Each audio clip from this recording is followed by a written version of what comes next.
This is cycle analysis with options. Katie is going to bring you basically a fantastic lesson on cycle analysis as she looks at X, that's US Steel. And then she's going to talk about setting up an options trade based on this analysis using the Tastyworks platform. I think you're going to find this just absolutely interesting and valuable to you.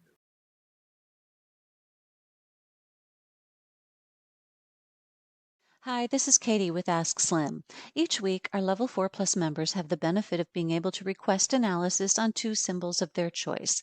Last week, a member requested analysis on US Steel symbol X. So first we're going to walk through that analysis, and then we're going to go over to the Tastyworks platform and demonstrate an option strategy that's appropriate for the analysis. So this is a 5-year weekly chart of US Steel, and I should mention that the analysis has changed since our member requested it last week.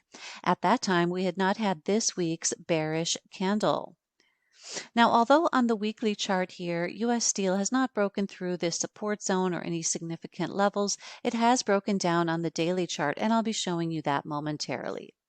So on the bottom of this chart, we have cycle brackets that are 24 bars in length. Those cycle brackets are just a drawing tool that helps us visualize the money flow patterns. The actual cycles are outlined in black up around the candlesticks. And these purple vertical lines show where the actual cycle lows occurred, and you can then compare those to the ideal cycle brackets to get some idea of the consistency of the cycles. In the case of US Steel, those cycles are very consistent. These blue vertical dashed lines over here on the right show a period of time of a few weeks around the ideal cycle bottom when we expect US Steel to make its current cycle low and then to begin turning up into the rising phase of the next cycle. That period of time is expected between November 28th and January 6th. Another thing that you will notice on our weekly charts is this green and purple ribbon.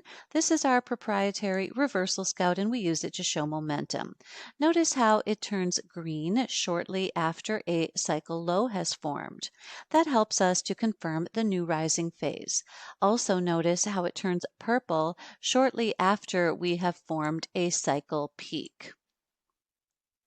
Now, currently, the reversal scout is still green, but we're going to watch for that to flatten out and begin to turn over the next couple of weeks. Now let's switch over to the daily chart to get some additional information. Notice these negatively configured cycles that formed back here as US Steel was forming the intermediate low back on the weekly chart. Negatively configured means that the cycle ends lower than where it began. When we have such a cycle, the probabilities favor not being able to take out the prior cycle high, and you can see that in each of these cycles, US Steel was not able to make a higher high. Then, after we got our intermediate term low, we began to move up. Our reversal scout turned green first, and then our slim ribbon neutralized and then turned green. The slim ribbon is another proprietary momentum indicator that colors the candles red, green, or gray depending on momentum conditions. This cycle right here, although it did not end up making a higher high in line with the probabilities, did end up positively configured. It ended higher than where it began, forming a basing cycle. Now, a basing cycle is a positively configured cycle that occurs after one or more negatively configured cycles. And when that happened, that suggested that US Steel would make a higher high in the subsequent cycle, and it did just barely. Then this week we got a breakdown. Look how US Steel has broken through this important cycle low support and is now configuring negatively. Our slim ribbon has gone from positive to neutral, and our reversal scout is negative.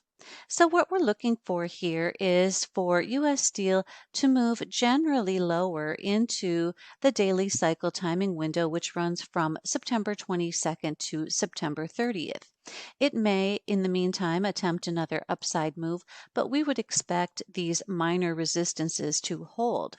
Those run from 23.11 on the downside to 24.32 on the upside, with a 78.6% fib at 25.18. On the downside, we have a short-term major 61.8% fib at 2018 and the 78.6% at 1852. So let's go over to Tastyworks and set up an option strategy. Here are the available expiration cycles in U.S. Steel. Remember that our daily cycle timing window ends on September 30th, so let's use that expiration cycle.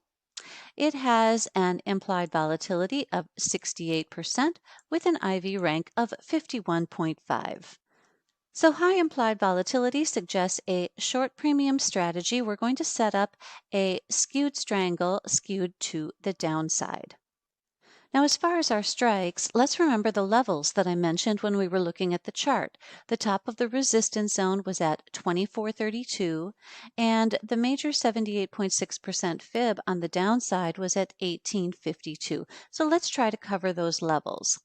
If we sell the 23 call and the 18 put, that gives us a credit of $1.26.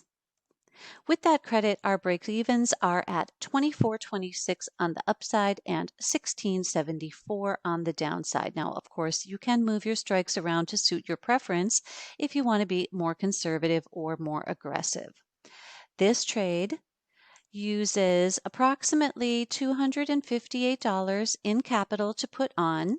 So our max profit is the credit collected. Our max loss would be defined by 0 on the downside and infinite on the upside.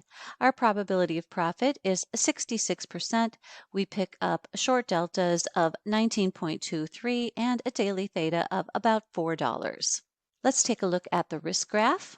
Here's the risk graph. What you want to have happen is for U.S. Steel to stay in between our short strikes, or at least between our break-even points, and for time to just tick away so that we can buy these options back for less.